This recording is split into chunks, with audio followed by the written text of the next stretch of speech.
Hallelujah. Hallelujah.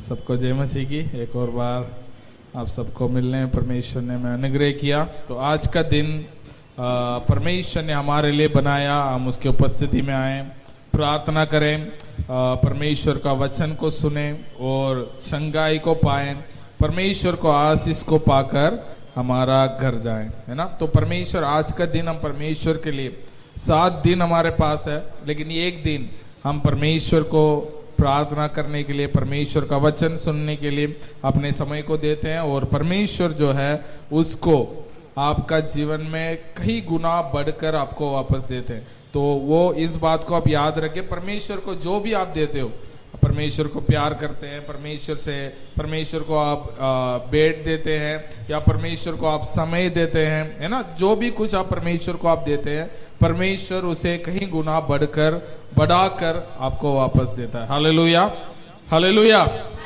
तो आज हम जो है प्रार्थना का 5वां भाग, है ना, प्रभु ने सिखाया हुआ प्रार्थना को हम सीखते आ रहे हैं। प्रभु यीशु मसीह ने अपने चेलों को जो प्रार्थना कैसे करना है उसको सिखाया था, मत्ती रचित सुसमाचार अध्याय 6 से। तो आज जो हम सीखने वाले हैं उसका 5वां भाग, है ना, वो आज हम सीखेंगे। एक महत्वपूर्ण बात वो जो है माफ करना, क्षमा करना, है ना। प्रभु परमेश्वर के राज्य में ये बात बहुत मायने रखते हैं, क्षमा करना और परमेश्वर से प्रेम करना, परमेश्वर से प्रेम करना और दूसरों को क्षमा करना। ये 2 बात जो है परमेश्वर के राज्य में बहुत महत्वपूर्ण बात है ना। तो आज उस रहस्य को आज हम परमेश्वर के वचन से सीखेंगे। तो पढ़िए आज के वचन के लिए मत्ती रचित सुसमाचार अध्याय 6 का 12। जिस प्रकार हमने अपने अपराधियों को क्षमा किया है, वैसे ही तू भी हमारे अपराधों को क्षमा कर। यहाँ प्रभु यीशु मसीह अपने चेलों को प्रार्थना करने सिखा रहे हैं। तो जब भी आप प्रार्थना करने जाओगे, यहाँ लिखा गया है कि आप परमेश्वर से ऐसा प्रार्थना करो कि जैसा मैंने अपने अपराधियों को, इसका मतलब मेरे विरोध में जो गलत किया है, मेरे विरोध में जो गलत बात करता है, उसको मैंने जैसा क्षमा किया है वैसे ही तू भी मुझे क्षमा कर। तो ये बात को आपको याद रखना चाहिए। तो हमें प्रार्थना करने के लिए या हमें परमेश्वर से क्षमा जब भी हम मांगते हैं तो हमें ये बात याद रखना चाहिए, उससे पहले हमें क्या करना चाहिए, क्षमा। ठीक है। तो आज जो है हमने मत्ती रचित सुसमाचार अध्याय 6 का 12 में हमने पढ़ा था, जैसे हमने दूसरों को अपराधों को क्षमा करते हैं वैसे ही हम चाहते हैं कि परमेश्वर भी हमारे अपराधों को क्षमा करे। तो और भी कुछ वचन हम पढ़ेंगे क्षमा करने के बारे में या माफ करने के बारे में। परमेश्वर का वचन और क्या कहती है, एक और वचन पढ़िए, मरकुस रचित सुसमाचार अध्याय 11 का 25। मरकुस अध्याय 11 का 25। और जब कभी तुम खड़े हुए प्रार्थना करते हो तो जब कभी तुम खड़े होके प्रार्थना करने के लिए खड़े होते हो, यदि तुम्हारे मन में किसी के प्रति कुछ विरोध हो, यदि तुम्हारे मन में किसी के प्रति विरोध हो तो क्षमा करो, इसलिए कि तुम्हारा स्वर्गीय पिता भी तुम्हारे अपराध क्षमा करे। इसलिए कि तुम्हारे स्वर्गीय पिता भी तुम्हारे अपराधों को क्षमा। तो यहाँ लिखा गया है कि हमें प्रार्थना करने से पहले, जब कभी हम प्रार्थना करने जा रहे हैं, प्रार्थना करने से पहले ही यदि आपके मन में किसी का प्रति कड़वाहट हो, है ना, किसी ने आपको विरोध में गलत किया है, उसे क्या करना चाहिए, माफ करना चाहिए या क्षमा करना चाहिए, ताकि आप जब परमेश्वर के उपस्थिति में जाएंगे परमेश्वर भी आपको क्षमा करें। ठीक है। उसके बाद एक और वचन पढ़िए, मत्ती रचित सुसमाचार 5 का 23 और 24। मत्ती 5 का 23 और 24।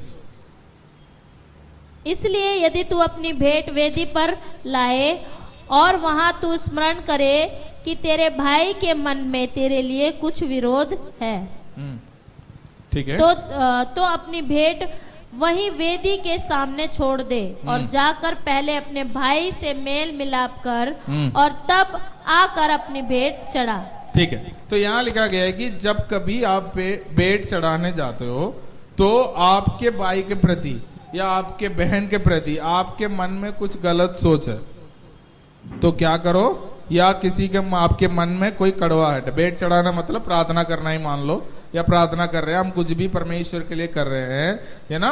तो वचन हम नया नियम में तो ये कहती है हमारे जीवन को बलि के रूप में हमें चढ़ाना चाहिए। इसका मतलब जब हम परमेश्वर से प्रार्थना करने जा रहे हैं तो आपको लगता है आपके मन में किसी का प्रति कड़वाहट है तो वहीं आप रुको, वापस जाओ, उनसे मेल मिलाव करो, उसके बाद आके तुम क्या करो, प्रार्थना करो या अपने भेंट को चढ़ाओ। तो इस बात को हमें याद रखना चाहिए। परमेश्वर कहते हैं कि देखो, प्रार्थना के साथ साथ प्रार्थना करने से पहले आपको क्या करना चाहिए, क्षमा करना चाहिए। कई बार हमारे मन में ये लगता है कि अरे हम प्रार्थना करते हैं, हमारे प्रार्थना को परमेश्वर क्यों नहीं सुन रहे, है ना। तो परमेश्वर जब हम दूसरे के प्रति कड़वाहट के साथ हम प्रार्थना करते हैं, वो प्रार्थना परमेश्वर तक पहुंचते ही नहीं है।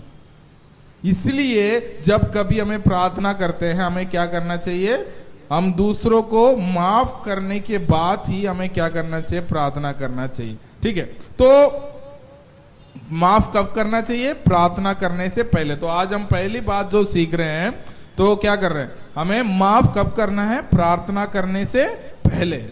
कई बार हम क्या कर प्रार्थना करते हैं, परमेश्वर उस व्यक्ति बहुत बुरा है, वो मेरे खिलाफ में इतना गलत काम किया है तो मुझे उसे माफ करने के लिए मदद कर।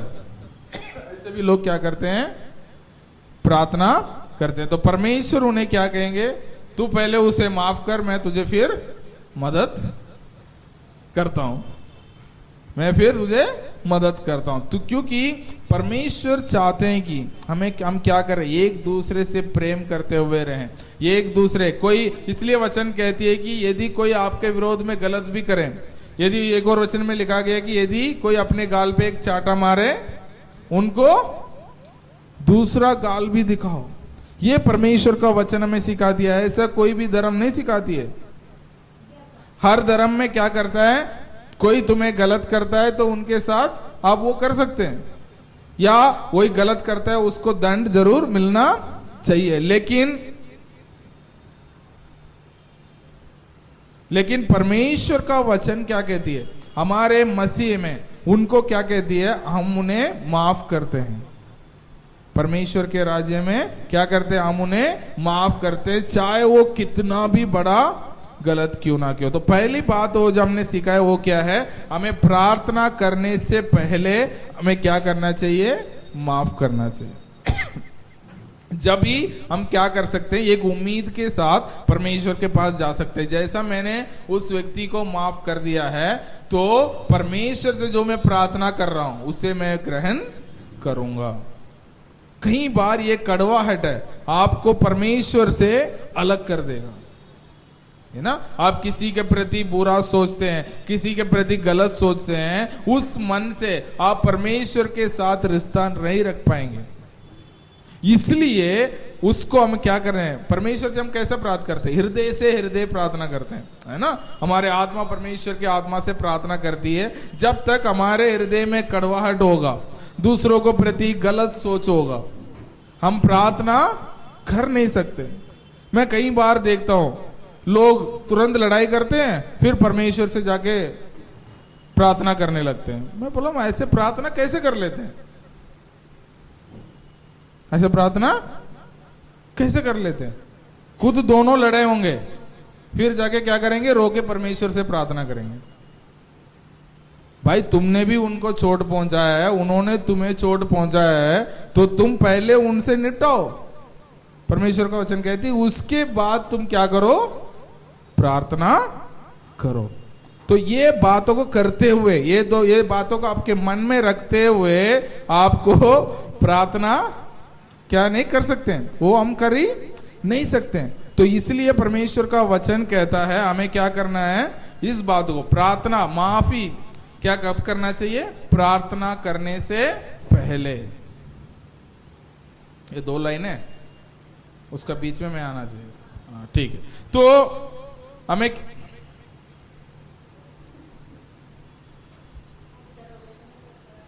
ठीक है, तो क्या करना चाहिए? हमें क्या करना चाहिए? प्रार्थना करने से पहले माफ करना चाहिए। तो इस बात को आप याद रखें, जब कभी आप प्रार्थना करने जा रहे हो, आपका मन में होना चाहिए, परमेश्वर मैं किसी के प्रति मेरा मन में कोई कड़वाहट है कि नहीं। वो सामने वाला व्यक्ति आपको माफ करता है नहीं करता है, उससे कोई मतलब नहीं है। ठीक है, ऐसा तो नहीं है ना मैंने उनको माफ कर दिया तो वो भी मुझे माफ कर दे, ऐसा तो नहीं। माने चलो मेरा नीसू से लड़ाई हो गई, हाँ एक उदाहरण के लिए तो मैंने क्या कर दिया, नीसू बोल रही मैं तो इनसे कभी जिंदगी में बात नहीं करूंगी, ऐसे बोल रही होगी, लेकिन मैं जाके क्या करूंगा, नीसू मैंने जो भी गलत किया हो मुझे माफ कर दो, मैंने बोल दिया। तो मेरा मन में क्या हो गया, नीसू के प्रति कोई भी चीज नहीं है। मैं परमेश्वर से जाके अभी खुले मन से प्रार्थना कर सकता हूं, परमेश्वर मैंने गलत किया होगा, निशु ने गलत की होगी, लेकिन मैंने क्या कर दिया, मेरे मन में उनके प्रति कुछ भी नहीं रखा, मैंने उनसे क्या मांग लिया, माफी मांग लिया। मैं अभी आपसे प्रार्थना करता हूं, परमेश्वर अगले बार ऐसा हमारे बीच में ना होने के लिए मुझे मदद करना। तब परमेश्वर क्या करेंगे, हमारा प्रार्थना सुनेंगे। ऐसा नहीं कि नहीं पहले नीसू भी बोलेगी हाँ मैंने आपको माफ कर लिया तभी परमेश्वर आपको प्रार्थना सुनेगा, ऐसा नहीं है। क्योंकि किसी लोगों को 10 दिन लगता है माफ करने में, किसी लोगों को कई साल लग जाती है, किसी लोग एक ही दिन में भी माफ कर देते। लेकिन हमारा हृदय होना चाहिए परमेश्वर के प्रति साफ होना चाहिए। हम जब कभी प्रार्थना करने जा रहे हैं, प्रार्थना से पहले क्या होना चाहिए, माफ हमें करना चाहिए। ठीक है, ये पहली बात। उसके बाद दूसरी बात, हम क्या करते हैं, कई बार क्या करते हैं, हम परमेश्वर से जाके अरे परमेश्वर उन्होंने मेरे खिलाफ ऐसे बात किया, इनको आप निपटा दो। क्या कर दो, आप इनके साथ जो करना है आप करो, मैं कुछ नहीं करूंगी। इसको बाइबल नहीं सिखाती है, बाइबल नहीं सिखाती। बाइबल कहती है आपके दुश्मनों को भी आपको क्या करना है, माफ करना है। आपके दुश्मनों को भी माफ करना है। हमें परमेश्वर को सुपारी नहीं देना है, जैसे गुंडा नहीं देते हैं। लोग होते हैं अरे मैं तो इसको मार नहीं पाऊंगा, तो क्या करो, एक गुंडा को जाके पैसे देके तुम उसे मार दो, उस आप बदला तुम ले लो। अब कई बार हम प्रार्थना, हमारी प्रार्थना कैसे होती है, परमेश्वर उन्होंने मेरे को गाली दिया है, अभी आप इनको देख लेना।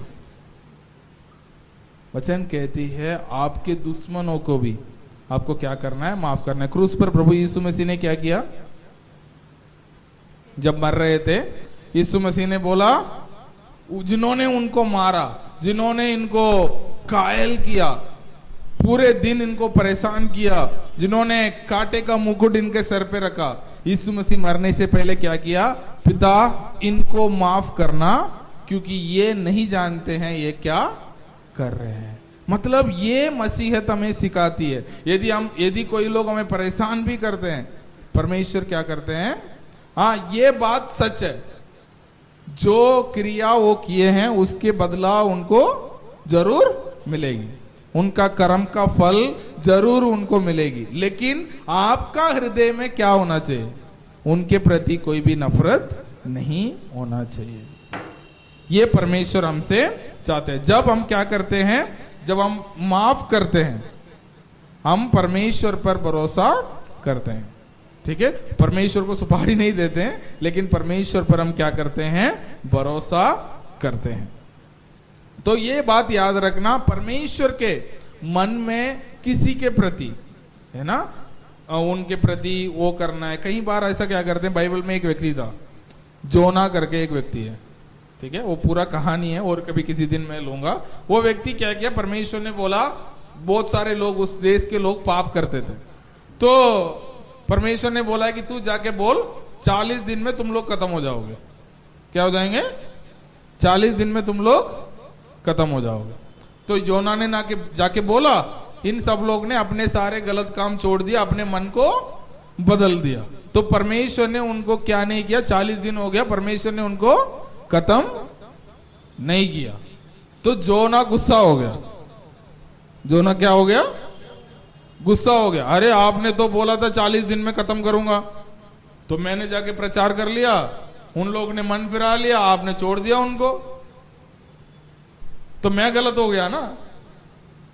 हाँ, मान के चलो मैंने बोला भाई ऐसा तुम करोगे तो तुम्हें नुकसान पहुंचेगी, तुमने उस गलती को सुधार दिया तो नुकसान तुम्हें पहुंची नहीं, तो मैंने तो बोल दिया ना तुम्हें नुकसान पहुंचेगी, लेकिन वो गलत हो गया तो जोना क्या हो गया, नाराज हो गया। अरे परमेश्वर को इसके प्रति बदला लेना था, परमेश्वर ने लिया नहीं। परमेश्वर भी क्या करते हैं, माफ करते हैं। लोग जब मन फिराते हैं परमेश्वर उनको माफ करते हैं। तो इसलिए जब हम माफ करते हैं हम क्या करते हैं, परमेश्वर भी क्या करेगा, उनको माफ करता है। तो जब कभी हम प्रार्थना में भी जाते हैं हम इस हृदय के साथ जाना है, परमेश्वर अरे मैं नहीं कर पाया तो परमेश्वर करेगा, नहीं है।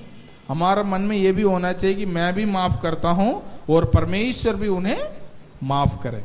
इस हृदय के साथ हमें जाना चाहिए। मैं हृदय की बात कर रहा हूं, ठीक है, एक्शंस की बात नहीं कर रहा हूं।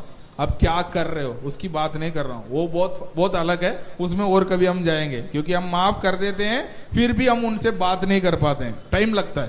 पहले हृदय ठीक होना चाहिए, ठीक है। मान के चलो मैंने निशु, जैसे निशु की बात हो गया, मैंने कभी निशु से बोला भी नहीं है चलो मैंने तुम्हें माफ कर दिया, लेकिन मेरा मन में उसके प्रति कुछ नहीं है, वो पहला होना चाहिए। फिर उसके बाद अगले दिन या 2 घंटे बाद मैं उनसे बात कर सकता हूं, अच्छा ठीक है निशु अरे सुबह ऐसा हो गया माफ कर दो, है ना। ऐसा नहीं कि कई बार सोचते हैं अरे हम इतने बड़े हैं हम छोटे से जाके कैसे माफी मांगेंगे, ये चीज भी ऐसा नहीं है। परमेश्वर के राज्य में बड़े छोटे ऐसा कुछ नहीं है, ठीक है। वो क्यों है मैं आगे मैं बताऊंगा, ठीक है, क्यों हमें ऐसा नहीं करना चाहिए। बड़े को क्यों माफी मांगना चाहिए, छोटे को क्यों माफ देना चाहिए, बहुत सारे बातें हैं परमेश्वर के राज्य में, वो जब सीखे। कई बार लोग होते हैं अरे मैं पहले जाऊंगा, मैं इसका बाप हूं, मैं क्यों जाऊंगा, मैं इनसे बड़ा हूं, मैं क्यों मांगूंगा माफी। ऐसे हमारा मन में घमंड रहता है, इसको बोलते हैं घमंड, है ना। तो हमें हमारे परमेश्वर के प्रति हमारा हृदय बिल्कुल क्लियर होना चाहिए। परमेश्वर मैंने उनके प्रति कुछ भी नहीं रखा, मैंने गलत नहीं किया, फिर भी उन्होंने मेरे प्रति ऐसे बोला, फालतू चीजें बात की, लेकिन मैं क्या नहीं करूंगा, उन्हें माफ करूंगा। तो इन बात को आपको याद रखना चाहिए। उसके बाद जब हम माफ करते हैं, तीसरी बात, जब हम माफ करते हैं हमारे प्रार्थना का सामर्थ्य और बढ़ जाती है, ठीक है। जब हम माफ नहीं करते तो क्या होता है, हमारे प्रार्थना परमेश्वर से दूर रहती है, ठीक है। तब हम माफ करते हैं तो परमेश्वर के पास हमारे प्रार्थना परमेश्वर के और नजदीक जाती है और उसका उत्तर को हम तुरंत अनुभव कर पाते। तो ये एक उदाहरण हम बाइबल से देखेंगे। तो किसी व्यक्ति ने परमेश्वर से पूछा, प्रभु यीशु मसीह से पूछा, अरे भाई ठीक है कोई बात नहीं है, हम माफ तो करना चाहिए, हम एक व्यक्ति को कितनी बार माफ करें, इसका तो रोज की नौटंकी है, रोज मेरे से लड़ाई करते हैं मेरे पड़ोसी, ठीक है, या मेरे साथ काम करने वाले, मेरे रिश्तेदार, मेरे भाई बहन जो भी है, मतलब रोज मेरे से लड़ाई करते, तो कितने बार मुझे माफ करना चाहिए, ठीक है। उसके बाद यीशु मसीह एक दृष्टांत भी उनको बताते हैं, ठीक है। अब पढ़िए मत्ती रचित सुसमाचार अध्याय 18 का 21 से मैं पढ़ता हूं, ठीक है। तब पतरस के पास आकर उसने कहा, है प्रभु, पतरस ने यीशु मसीह के पास आकर उनसे कहा, है प्रभु, यदि मेरा भाई अपराध करता है तो मैं कितनी बार उसे क्षमा करूं, क्या 7 बार करूं? यीशु ने उनसे कहा, मैं तुझसे ये नहीं कहता है कि 7 बार तक, वरन 7 बार के 70 गुने तक, 7 बार के 70 गुने तक, ठीक है। मान के चलो क्या हो सकता है, मैंने बिना मतलब को चलो जोएल को डांट दिया, ठीक है, जोएल को बिना मतलब को डांट दिया, ठीक है, तो कितने बार माफ करना चाहिए? अभी एक बार डांट दिया, फिर दोबारा डांट दिया, तो वैसे 7 गुना 70 बार कितना हो गया? 490 बार। ये सिर्फ डांटने के लिए है, ठीक है। फिर मारूंगा उसके लिए अलग है, फिर 1 से शुरू करना है, हाँ। मतलब ऐसा नहीं कि अरे इसको तो मैं 7 गुना 70 बार 490 बार, नहीं है, हर चीज के लिए। तो उसका गिनती क्या है? इसका मतलब परमेश्वर बोलने का मतलब भाई तुम्हें कभी कितने बार कर रहे हैं उतने बार माफ करो। ऐसा नहीं कि लोग क्या करते हैं, मेरे को कब मौका मिलेगा फिर बदला लेने का। तो मसीहत में बदला लेने का आपको मौका है ही नहीं। और परमेश्वर भी बदला कैसे लेते हैं, मैंने पिछले बार बताया था, याद है? उनको नुकसान पहुंचा के नहीं, हमें ऊंचा उठा के। हालेलुया। हम क्या चाहते हैं? अरे मैंने, मेरे साथ इसने गलत किया, परमेश्वर उसके साथ गलत कर दे। हम चाहते हैं ना, अरे उसने मेरे साथ गलत किया तो उसके साथ भी गलत होना चाहिए। लेकिन परमेश्वर के राज्य में ऐसा नहीं होता है। उसने हमारे साथ गलत किया तो परमेश्वर हमें क्या करेंगे? उससे और ऊंचा उठा देंगे। तो उसको अपने आप महसूस होगा कि मैं नीचे हो गया। लेकिन परमेश्वर ने उनको नीचे नहीं किया। परमेश्वर ने क्या किया? आपने परमेश्वर पर भरोसा किया तो परमेश्वर ने आपको ऊंचा उठा दिया। तो अपने आप वो क्या महसूस करेंगे? दंड महसूस करते हैं। तो परमेश्वर के राज्य में वही चलता है। उसके बाद एक व्यक्ति था, ठीक है, आप 35 तक पढ़ सकते हैं उस अध्याय को। तो वहां एक व्यक्ति था, एक बहुत अमीर व्यक्ति था। उसने किसी को पैसा दे रखा था। इसमें लिखा है कि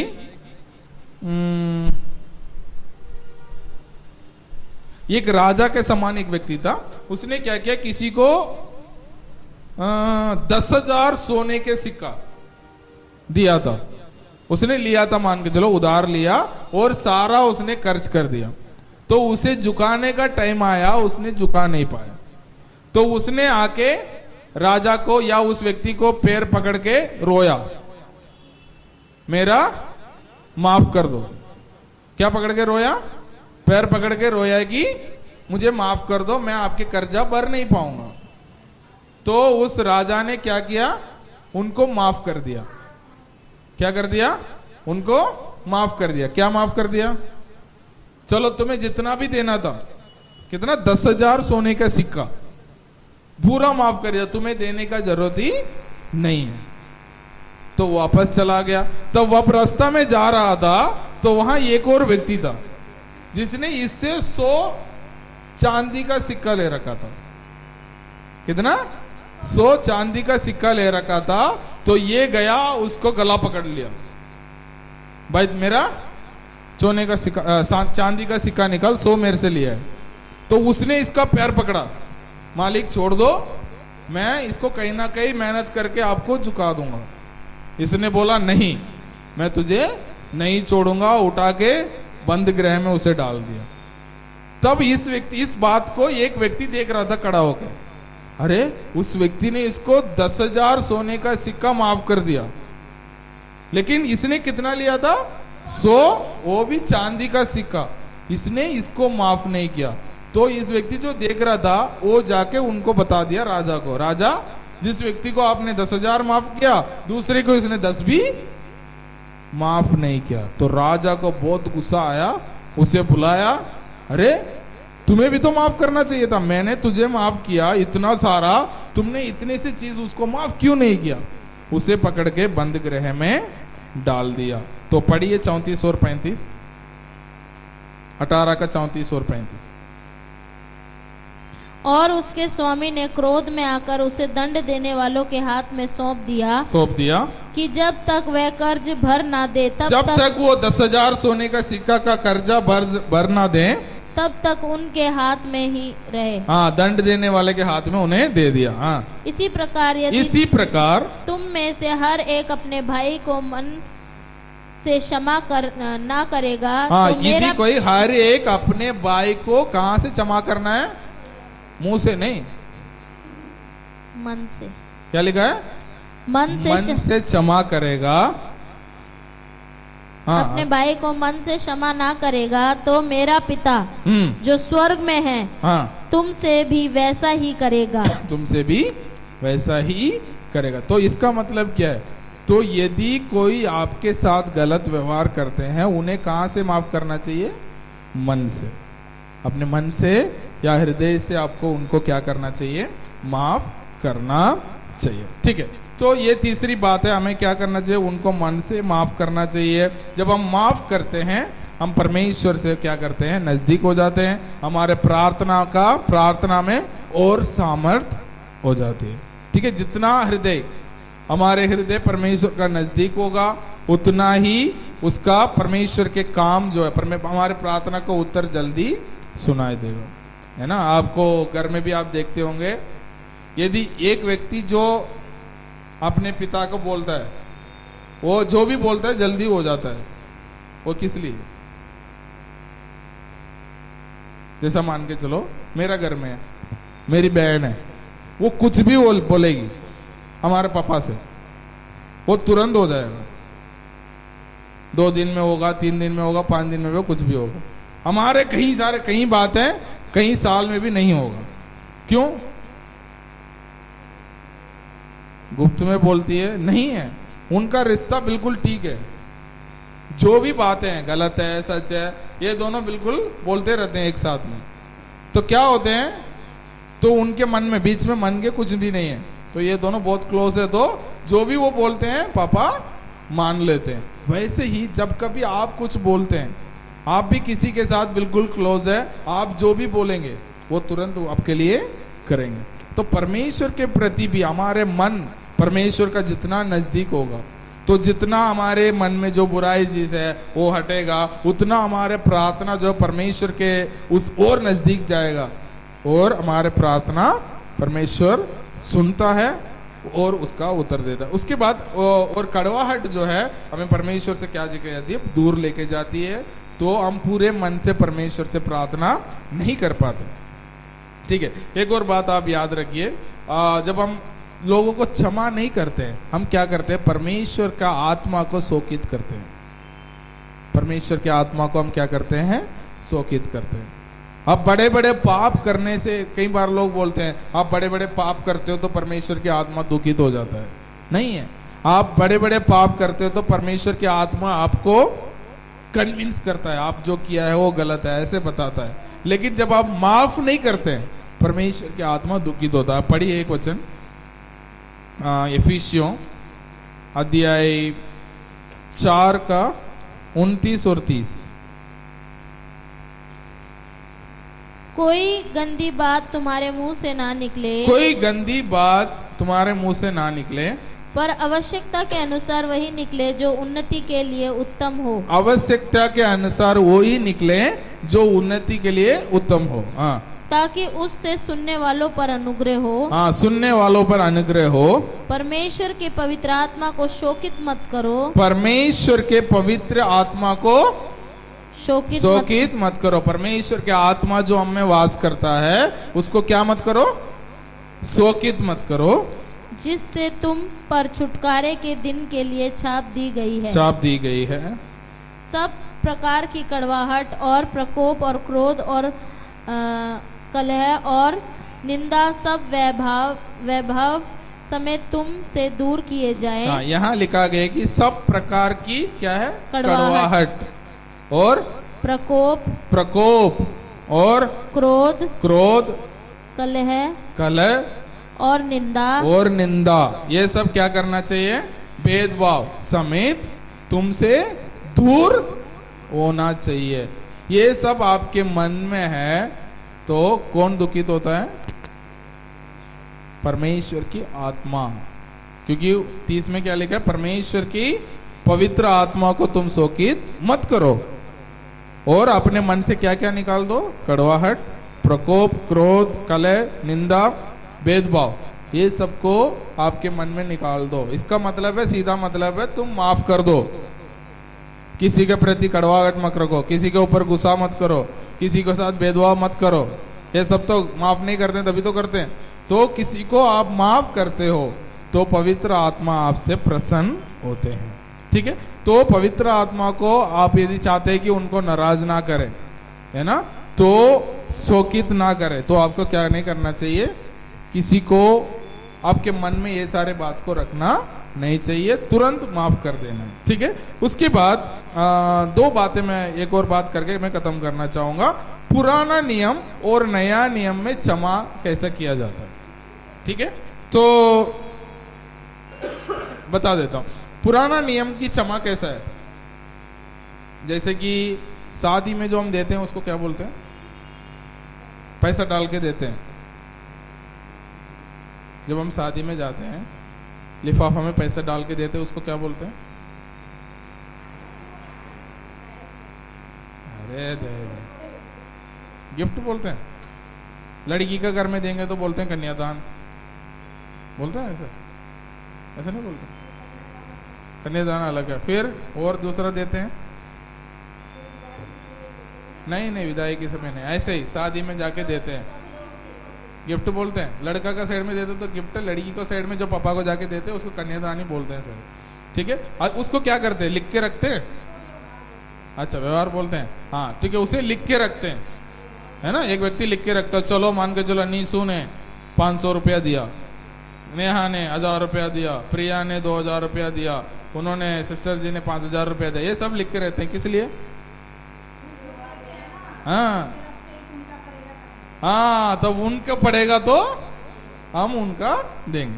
तो पुराना नियम में क्षमा ऐसे ही है, तुम जितना दोगे उतना ही तुम्हें मिलेगा। मतलब पैसा तुम 500 दे दिया उनके बेटी के शादी में, तो तुम्हारे बेटी का शादी हो रहा है तो आप ये उम्मीद मत करना है कि 500 से ज्यादा मिलेगी।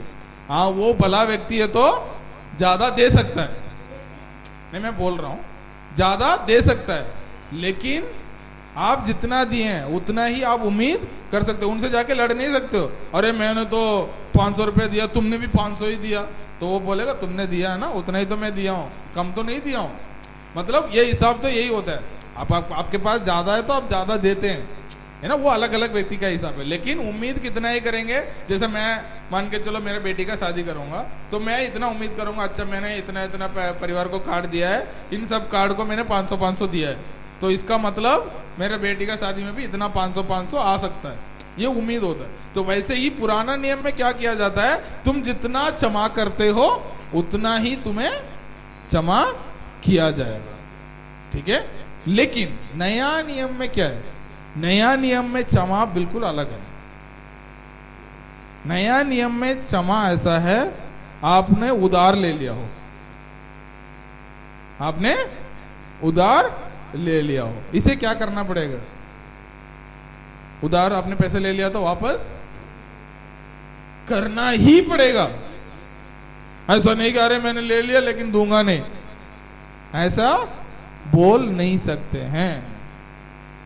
कैसे, पढ़िए एफिसियों अध्याय 4 का 32। एक दूसरे पर कृपालु, एक दूसरे पर कृपालु और करुणामय हो, और करुणामय हो, और जैसे परमेश्वर ने मसीह में तुम्हारे अपराध क्षमा किए हैं, जैसा मसीह ने तुम्हारे अपराध को क्षमा किए हैं, वैसे ही तुम भी एक दूसरे के अपराध क्षमा करो। वैसे ही तुम भी एक दूसरे के अपराध को क्षमा करो। आपने क्षमा उधार में ले लिया है,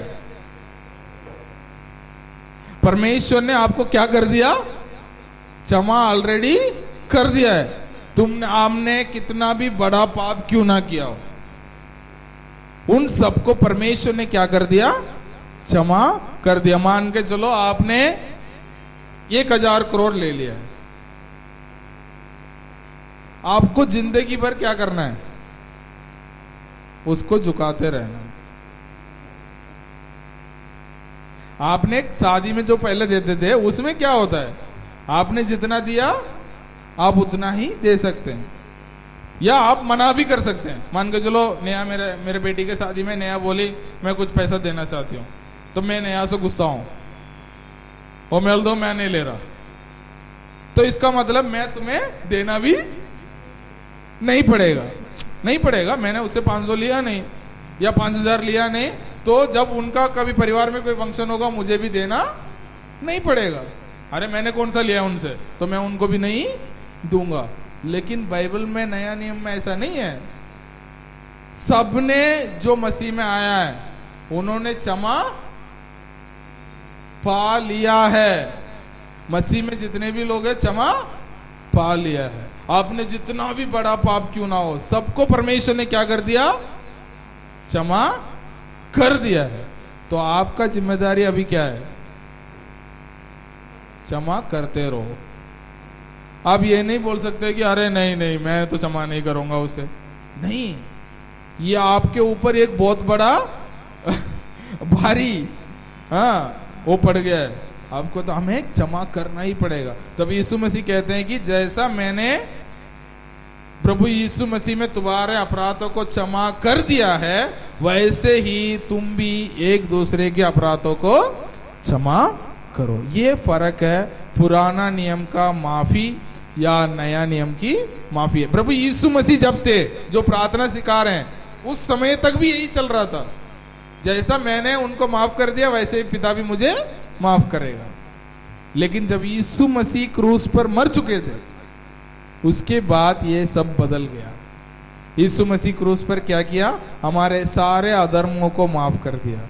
उसके अपना बहुमूल्य लहू को बहाकर हमारे सारे अपराधों को, हम जो कल किए हैं उस पाप को भी, आज जो हमने किया है सुबह सुबह उसको भी, और 10 साल बाद आप जो करोगे उसको भी प्रभु यीशु मसीह ने, परमेश्वर ने क्या कर दिया? क्षमा कर दिया है। इसलिए आप किसी के खिलाफ आपके मन में रख नहीं सकते। आजकल आप देखते हैं परिवारों में डाइवोर्स है, भाई बहन के बीच में लड़ाई है। क्यों? क्योंकि इस बात को वो समझते नहीं है। वो बोलते हैं उन्होंने मेरे साथ ऐसा गलत किया, मैं क्यों उनके साथ सही व्यवहार करूं? नहीं, यदि आप मसीह में हैं, वो कितने भी बार आपके साथ गलत व्यवहार करते हैं, आपके प्रति, आपके साइड से आपको क्या करना चाहिए? उन्हें माफ करना है। क्योंकि परमेश्वर ने आपसे कोई भी हिसाब नहीं लिया है। परमेश्वर ने भी हमें बेइंतहा हमें प्यार किया है। परमेश्वर ने बेशुमार हमें क्या किया? प्रेम किया है। और परमेश्वर ने हमारे हर अपराधों को, बड़े छोटे, सबको परमेश्वर ने क्षमा किया है। इसलिए हमारा जिम्मेदारी भी ये है कि हम भी क्या करें? एक दूसरे को माफ करें। तो इस बात को आप याद रखिए। तो आप घर जा रहे हैं, आप जब कभी आप प्रार्थना करने जाएंगे, प्रार्थना करने से पहले अपने आप को जांचिए, परमेश्वर आज मैंने किसी को नाराज तो नहीं किया है, मैंने किसी को माफ करना तो रह गया है, तो आप उन्हें माफ कीजिए अपने मन से पहले। उसके बाद आप क्या करें? परमेश्वर से प्रार्थना करने जाएं। आप तब हमारे मन बिल्कुल शुद्ध होगा, हमारा प्रार्थना, हमारे रिश्ता परमेश्वर के साथ नजदीक होगा। क्योंकि प्रार्थना क्या है? शॉपिंग मॉल में जाके सारे मतलब सारे सामान बताना नहीं है प्रार्थना। प्रार्थना परमेश्वर के साथ रिश्ता है ना? वो रिश्ता जब ठीक होगा, हमारे मन में कड़वाहट, ये सारे बातें हमारे मन में जब नहीं होगा, तभी हमारे प्रार्थना सही होगा। उसके बाद आप याद कीजिए, जब हम लोगों को माफ नहीं करते हैं, हमारे अंदर परमेश्वर की आत्मा जो है वो शोकित होते हैं। इसलिए हमें तुरंत, जितना जल्दी हो सकता है उतना जल्दी हमें क्या करना चाहिए? क्षमा करना चाहिए। उसके बाद नया नियम में, नया वाचा में क्षमा क्या है? वो कोई लिमिट नहीं है। परमेश्वर ने जैसा हमें क्षमा किया है वैसे ही हमें एक दूसरे को क्षमा करते रहना चाहिए। कब तक? जब तक हम प्रभु यीशु मसीह के साथ चले जाएंगे, तब तक हमें क्या करना चाहिए? एक दूसरे को क्षमा करते रहना चाहिए। बहुत सारे बातें हैं इस टॉपिक में, बाइबल में बहुत सारे उदाहरण हैं, लेकिन अगले हफ्ते भी मैं इस टॉपिक में दोबारा प्रार्थना के साथ दोबारा तैयारी करके आऊँगा। तो हम दोबारा अध्ययन करेंगे इसी में, ताकि हम क्या करें? मैंने मसीहत में 2 बात बहुत इंपॉर्टेंट है, एक क्षमा, दूसरा प्रेम। परमेश्वर ने क्या किया? हमसे क्या किया? प्रेम किया। तो उन्होंने क्या किया? हमें क्षमा किया। अपने इकलौता बेटा को भेजा, उस बेटे ने क्या किया? हमें क्रूस पर हमें क्षमा किया। तो मसीहत पूरा घूम के इसमें ही रहेगा। आप कुछ भी कानून ले लो, कुछ भी व्यवस्था ले लो, प्रेम है तो वहां दंड नहीं है। प्रेम है तो वहां दंड नहीं है। तो परमेश्वर जिससे प्रेम करता है उन्हें वो दंड नहीं देता है। तो हम भी परमेश्वर के बच्चे हैं, परमेश्वर का गुण हमारे जीवन में भी होना चाहिए। तो आज अपने मन में सोचिए, क्या पता 10 साल के पुराना नफरत हो सकता है, 5 साल की पुराना नफरत हो सकता है, हाँ 10 दिन की पुराना हो सकती है, 1 महीने का पुराना हो सकता है। जो भी चीज है आपके मन में किसी का प्रति कड़वाहट हो, उसने कितना भी बड़ा बुरा बात आपके साथ किया क्यों ना हो, है ना, तो आपको क्या करना है,